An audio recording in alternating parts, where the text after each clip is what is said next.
नमस्कार, स्वागत है आपका एबीपी न्यूज में। मैं हूं अवधेश। आगे का एजेंडा में आज सबसे पहले बात करेंगे बेंगलुरु कैफे ब्लास्ट की। बेंगलुरु कैफे ब्लास्ट में जांच तेज हो गई है, एनआईए जांच में जुटी है और बड़ी खबर है, बेंगलुरु ब्लास्ट के संदिग्ध का वीडियो सामने आ गया है। यह बड़ी खबर सामने आ रही है, बेंगलुरु ब्लास्ट के संदिग्ध का वीडियो सामने आया और देखिए यही वो संदिग्ध है जिसकी बात हम कर रहे हैं। टोपी पहना हुआ यह संदिग्ध युवक है। रेस्टोरेंट में भी यह संदिग्ध युवक दिखाई दिया, संदिग्ध के हाथ में बैग भी था। तो ये पहली तस्वीर है जो आप एबीपी न्यूज पर देख रहे हैं। बेंगलुरु ब्लास्ट का यही वो संदिग्ध है जो रामेश्वर कैफे में पहुंचा था। और ये देखिए पहले सड़क की तस्वीर थी और आप देख सकते हैं, ये देखिए पहले ये व्यक्ति जो है, ये जो संदिग्ध है, ये सड़क से जा रहा है। इसने अपने दाएं कंधे पर बैग टांग रखा है। टोपी आप देखिए जो इसके सफेद टोपी सिर पर दिख रही है। और अगली तस्वीर में यही शख्स आपको कैफे के अंदर दिखेगा और बताया जा रहा है कि ये कैफे में बैग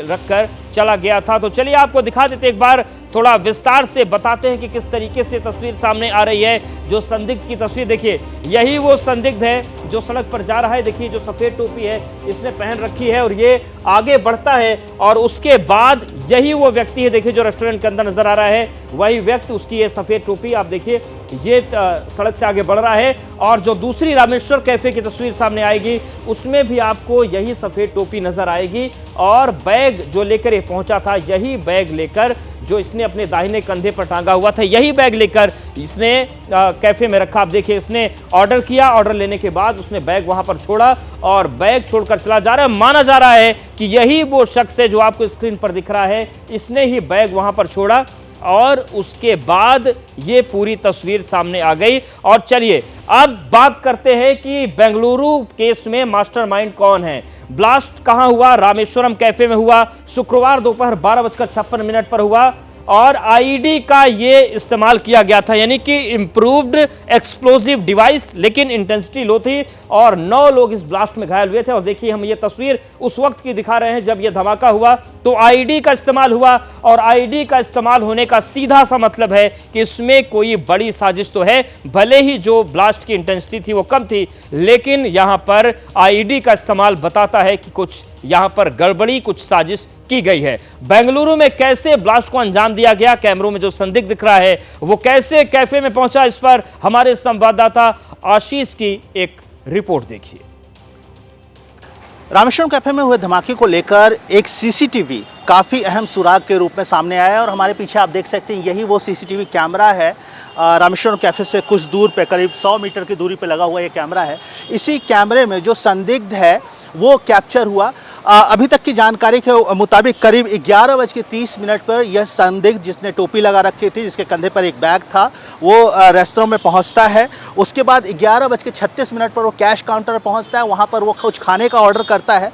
उसके बाद वो 11:44 पर वो हैंड वॉश एरिया पर जाता है और वहाँ पर चुपके से अपने कंधे पर लटका हुआ ये बैग उस हैंड के वॉश के एरिया के पास रखकर उसके बाद 11:45 पर वो कैफ़े से निकल जाता है। और इसके तुरंत बाद 11:45 पर उसके निकलने के बाद 12:56 पर धमाका होता है, जिसमें 9 लोग इंजर्ड हो जाते हैं। पुलिस की टीम, फॉरेंसिक की टीम, क्लूज टीम, ये सारे लगातार सैंपल्स कलेक्ट कर रहे हैं। सबसे अहम सुराग इस पूरे मामले में, इस पूरे धमाके में सीसीटीवी को माना जा रहा है और उसी के आधार पर पुलिस की 8 टीमें लगातार इन्वेस्टिगेशन कर रही हैं। बेंगलुरु पुलिस के कमिश्नर ने का कहना है कि ये काफ़ी सेंसिटिव मामला है और उन्होंने सहयोग की भी अपील की है लोगों से। लेकिन हमारे पास जो जानकारी है उसके मुताबिक सीसीटीवी के आधार पर ये जो 28 से 30 वर्षीय जो संदिग्ध है उसकी तलाश की जा रही है और माना जा रहा है कि जल्द ही पुलिस को कुछ कामयाबी इस पूरे धमाके में मिलेगी। कैमरा पर्सन प्रसन्ना के साथ आशीष, एबीपी न्यूज, बेंगलुरु। और इस वक्त बड़ी खबर है, बेंगलुरु ब्लास्ट को लेकर सीएम सिद्धारमैया ने हाई लेवल मीटिंग बुलाई है। दोपहर 1 बजे हाई लेवल मीटिंग होगी और इस पूरे पहलू पर बातचीत होगी। तो बड़ी खबर यह है कि बेंगलुरु ब्लास्ट मामले को राज्य सरकार गंभीरता से ले रही है और सिद्धारमैया ने हाई लेवल मीटिंग बुलाई है, क्योंकि इस पूरे मामले में सियासी आरोप प्रत्यारोप का सामना भी सरकार को करना पड़ रहा है। तो दोपहर 1 बजे हाई लेवल मीटिंग है और जैसा कि आशीष ने अपनी रिपोर्ट में बताया कि सेंसिटिव मामला है और इसकी उच्च स्तरीय जांच हो रही है। एक और बड़ा अपडेट सामने आ रहा है, बेंगलुरु ब्लास्ट में जांच एजेंसियों के रडार पर 3 मॉड्यूल हैं। ये 3 मॉड्यूल आईएसआईएस का बल्लारी मॉड्यूल है, पीएफआई और लश्कर-ए-तैयबा हैं। ब्लास्ट का जो पैटर्न है इन तीनों मॉड्यूल के काम करने के तरीके से मेल खाता है, इसीलिए जो पहली बात निकलकर सामने आ रही कि या तो आईएसआईएस का बल्लारी मॉड्यूल हो सकता है या फिर पीएफआई या फिर लश्कर-ए-तैयबा का ये पूरा कांड हो सकता है। मॉड्यूल काफी समय से बेंगलुरु को टारगेट करने की साजिश रच रहा था। आशीष हमारे साथ जुड़ गए, सीधे उनका रुख करते हैं। आशीष, जो सीसीटीवी फुटेज है वो भी सामने आ गया है, संदिग्ध का चेहरा भी सामने आ गया है, 3 मॉड्यूल की चर्चा भी हो रही है। फिलहाल और क्या अपडेट है बेंगलुरु ब्लास्ट मामले में? जी देखिए, ज़ाहिर तौर पे सीसीटीवी जो फुटेज है, जो सस्पेक्ट का फुटेज है, वो काफ़ी क्रूशल एविडेंस है इस पूरे इन्वेस्टिगेशन का। 8 टीमें हैं कर्नाटक पुलिस की, बेंगलुरु पुलिस की, वो लगातार इस सस्पेक्ट की तलाश कर रही हैं और लगातार उनकी कार्रवाई जारी है। एक बात तो साफ हो चुकी है कि आईडी ब्लास्ट है, आईडी का सर्किट भी पुलिस के क्लूज टीम को, फॉरेंसिक टीम को मिल चुका है, उस सर्किट की भी एनालिसिस की जा रही है। ख़ास बात ये कि ये जो सर्किट है, जो आईडी का जो सर्किट है और आईडी का जो डायग्राम है, वो मैंगलोर में 2021-22 में जो धमाका हुआ था, मैंगलोर में हुए धमाके से में यूज्ड हुए आईडी के सर्किट से मिलता जुलता नज़र आ रहा है। तो जाहिर तौर पे बेंगलोर ब्लास्ट का कनेक्शन मैंगलोर या दक्षिण कनाडा से निकलता साफ सामने आ रहा है। हाल ही में एनआईए की अगर हम कार्रवाई की बात करें तो एनआईए लगातार इस साल काफ़ी कर्नाटक के कई जगहों पर वो रेड करते रहे। बेंगलोर में एलईटी के मॉड्यूल पे रेड किया गया। उसके अलावा हम अगर बात करें तो एनआईए ने एक मैसिव रेड ऑपरेशन किया था और उसमें बेल्लारी मॉड्यूल, जो आईएसआईएस का मॉड्यूल था, उसको उन्होंने क्रैकडाउन किया था, उनके ऊपर क्रैकडाउन किया था और साफ तौर पे एनआईए ने कहा था कि उन्होंने एक टेरर एक्टिविटी को अवॉइड किया है। हम लोग इसमें देखिए, ये रामेश्वरम कैफ़े है और यहीं पर बेंगलुरु में धमाका हुआ और यहाँ पर बिल्कुल आशीष हमारे साथ आप बने रहिए। बेंगलुरु ब्लास्ट से जुड़ी एक बड़ी खबर है, बड़ा अपडेट है, वो दर्शकों को बता देते हैं, आपके पास आएंगे। बेंगलुरु ब्लास्ट पर इस वक्त का बड़ा अपडेट सामने आ रहा है। जांच एजेंसियों को आईडी का सर्किट मिल गया है, ये बड़ी खबर है। और जो सर्किट ये मिला है बेंगलुरु ब्लास्ट का, उसका जो संबंध है वो बेंगलुरु ब्लास्ट से मिलता हुआ दिख रहा है, कुछ उसी तरीके का सर्किट है। तो ये एक बड़ी खबर है, बड़ा अपडेट है। जांच के दौरान आईडी का सर्किट बरामद किया गया है, सर्किट मिल गया है और जो आईडी सर्किट, जिस सर्किट का इस्तेमाल बेंगलुरु ब्लास्ट में किया गया आईडी के अंदर, वैसा ही मंगलूर में भी हुआ था, जैसा कि हमारे सहयोगी आशीष लगातार जुड़े हैं वो बता रहे हैं। तो इस वक्त का बड़ा अपडेट जो है वो ये है कि बेंगलुरु ब्लास्ट मामले में आईडी का जो सर्किट है वो मिला है और उस सर्किट के जरिए भी जांच एजेंसियां आगे बढ़ेंगी। तो जांच एजेंसियों को आईडी सर्किट मिला है, जांच के दौरान आईडी सर्किट बरामद किया गया। आशीष हमारे साथ लगातार बने हुए हैं। आशीष, जैसा कि आपने बताया कि जो ये सर्किट मिला है, ये सर्किट मैंगलोर वाले कांड से मिलता है, क्या इसके जरिए भी जांच एजेंसियों को अपने अंजाम तक पहुंचने में काफी आसानी हो जाएगी? जाहिर तौर पे ये जो सर्किट है, सीसीटीवी में सस्पेक्ट का चेहरा, सर्किट में इस ग्रुप का जो मैंगलोर ब्लास्ट में, जिस पर ऑलरेडी इन्वेस्टिगेशन चल रहा है, 19 नवंबर 2022 को ये ब्लास्ट हुआ था मैंगलोर शहर में, वहाँ पर उसके क्या एविडेंस और वहाँ के ग्रुप को लेकर पहले से इन्वेस्टिगेशन चल रही है। राज्य की पुलिस, केंद्रीय जांच एजेंसी एनआईए लगातार इन्वेस्टिगेशन कर रही है और उस मामले में कई गिरफ्तारियाँ भी हुई। तो जाहिर तौर पर अब उस मामले से जुड़े जितने अभियुक्त हैं, सस्पेक्ट हैं, उनसे पूछताछ होगी। इस सर्किट ने भी एक अहम खुलासा किया है, अहम सुराग दिए हैं।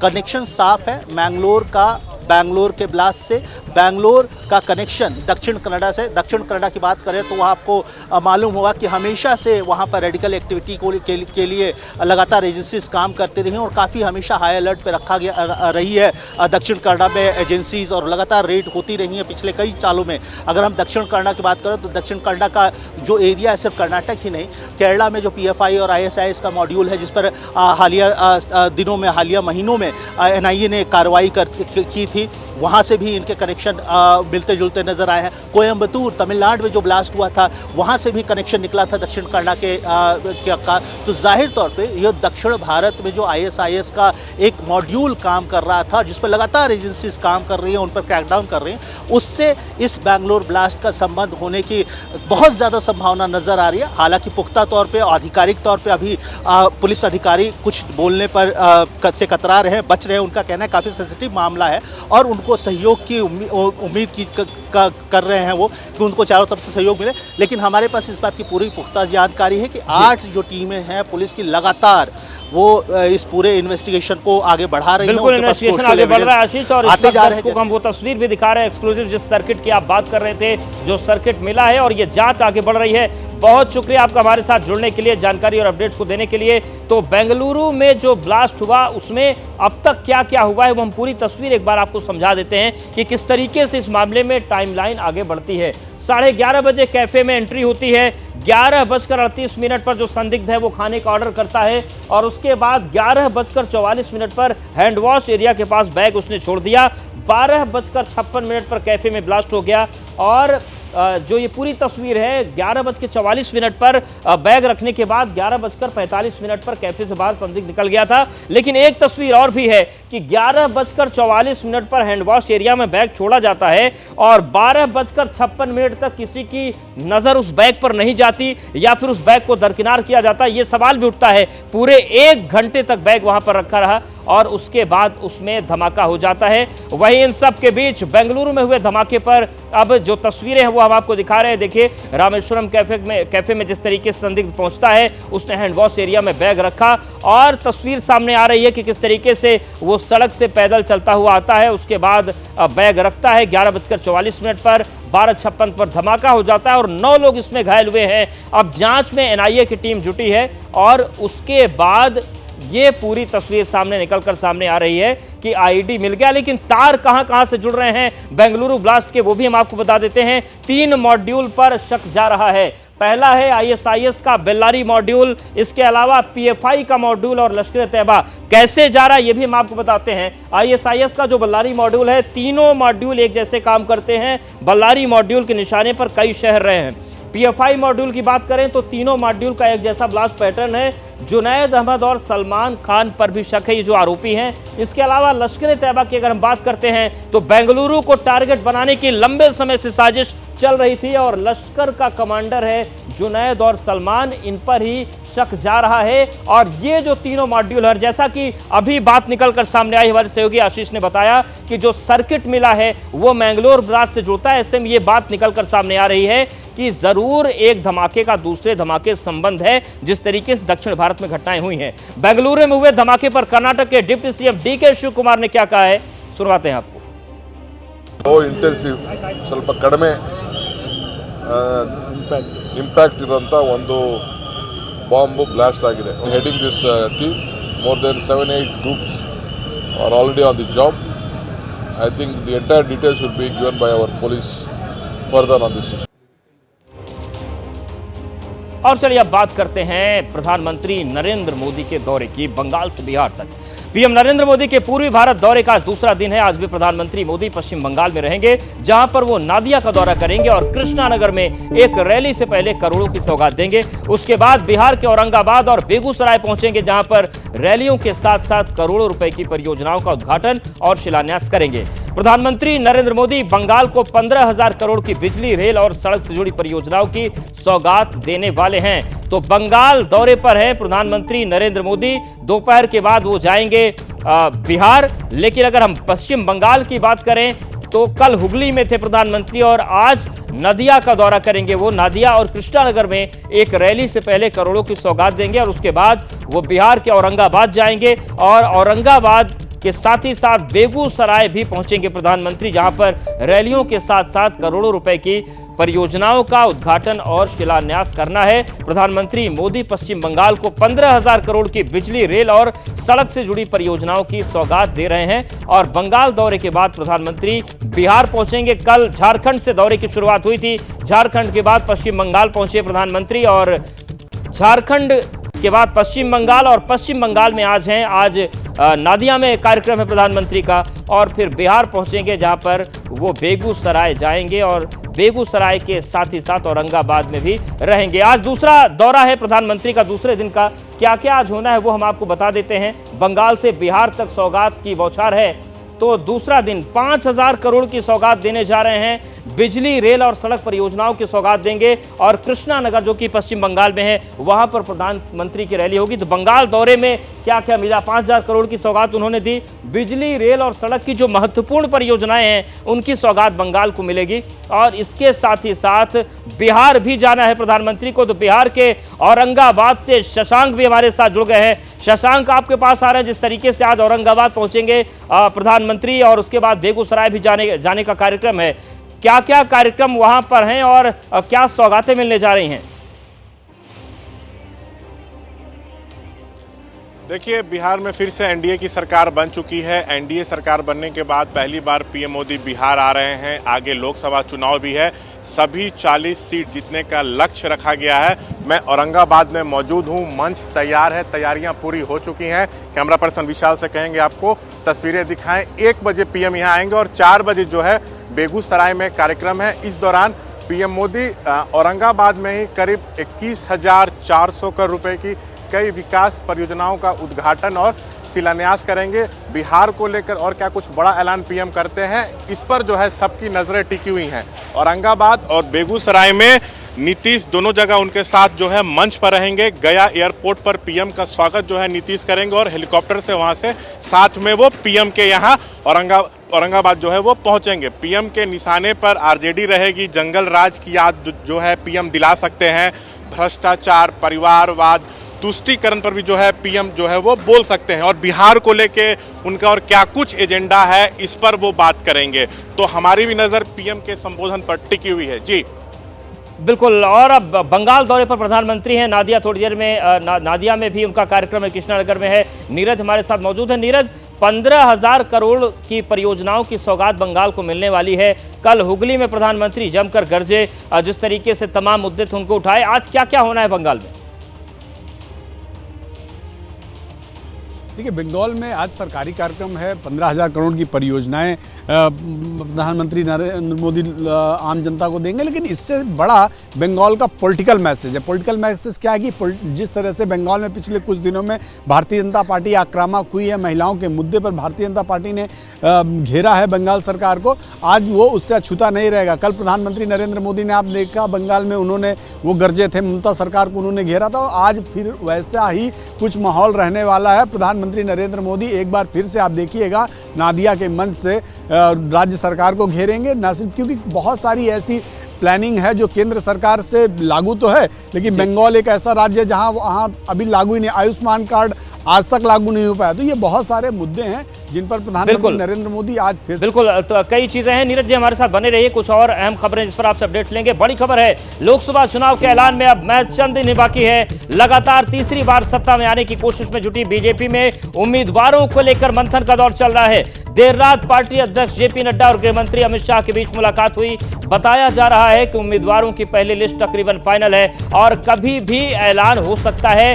पार्टी इस बार कई सरप्राइज दे सकती है। 370 सीट का टारगेट लेकर चुनाव मैदान में उतरने जा रही है। तमाम मुद्दे हैं, उम्मीदवार हैं, इन पर फूंक फूंक कर कदम बीजेपी रख रही है। हमारे साथ लगातार नीरज बने हुए। नीरज, जो माना जा रहा है कि पहली लिस्ट किसी भी वक्त आ सकती है 100 लोगों की, कौन कौन से मुद्दे, फैक्टर्स ध्यान में रखे जा रहे हैं? प्रत्याशी चयन में क्या क्या देखा जा रहा है?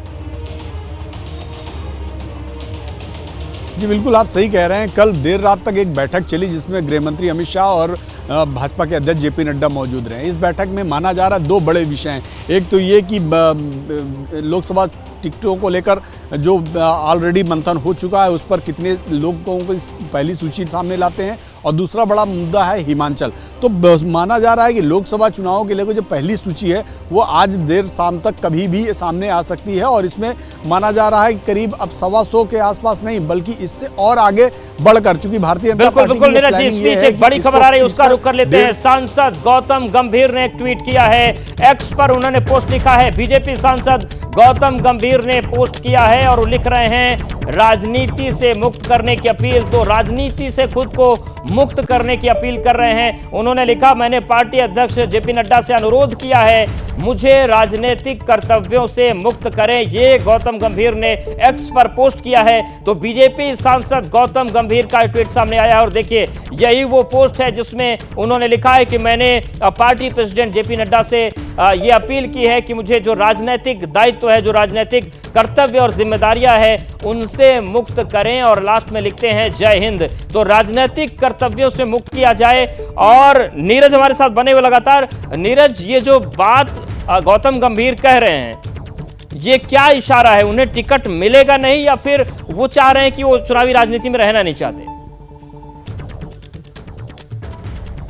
देखिए अवधेश, ये पहले ही हम लोगों ने ये खबर चला चुके हैं कि गौतम गंभीर जिस सीट से हैं उस सीट से भारतीय जनता पार्टी किसी नए उम्मीदवार को उतारने जा रही है। जेपी नड्डा के पास वो गए थे, जेपी नड्डा ने उन्हें बुलाया था। जेपी नड्डा ने उन्हें कहा था कि आप किसी और सीट से लड़ना चाहते हैं तो आप अपना विचार बता दीजिए, क्योंकि शायद उस सीट से भारतीय जनता पार्टी किसी और को उतारने जा रही है। क्योंकि लोकल यूनिट से जो नाम सामने आए हैं उसमें गौतम गंभीर की अलोकप्रियता सामने आई है। तो इसमें से ये बिल्कुल तय था कि गौतम गंभीर का टिकट कटने जा रहा है। और एबीपी न्यूज़ पिछले 2 दिन से कंटिन्यू ये बात अपने दर्शकों को बता रहा है कि गौतम गंभीर की जगह में भारतीय जनता पार्टी किसी नए चेहरे को वहां उम्मीदवार बनाने जा रहे हैं। और आज जैसा आप खुद बता रहे हैं कि अभी थोड़ी देर पहले ही गौतम गंभीर ने एक्स पर अपना एक पोस्ट किया है कि उन्हें राजनीति से मुक्त किया जाए। तो दरअसल किसी भी राजनेता को जब वहां से टिकट कटता है या हटना होता है तो ऐसे ही ट्वीट वो करता है। आज गौतम गंभीर भी इससे अलग नहीं है। उन्होंने बहुत ही सादगी के साथ ये ट्वीट किया है कि उनको इससे राजनीति से मुक्त किया जाए। वैसे भी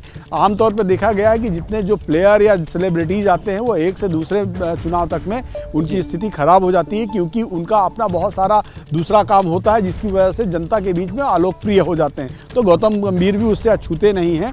उनकी जो लोकल यूनिट है भारतीय जनता पार्टी की, उसने अपनी नाराजगी पहले बिल्कुल नाराजगी जाहिर की थी। और एबीपी न्यूज़ लगातार 2 दिन से बता रहा था कि गौतम गंभीर को टिकट मिलना वहां से मुश्किल है, और शायद सम्मानजनक तौर से यहां से हटने के लिहाज से गौतम गंभीर ने ट्वीट किया। उन्होंने बताया कि मैंने राष्ट्रीय अध्यक्ष से अनुरोध किया है कि मुझे राजनीतिक कर्तव्य से मुक्त करें। बहुत शुक्रिया नीरज आपका, और शशांक आपके बहुत धन्यवाद हमारे साथ जुड़ने के लिए, जानकारी देने के लिए।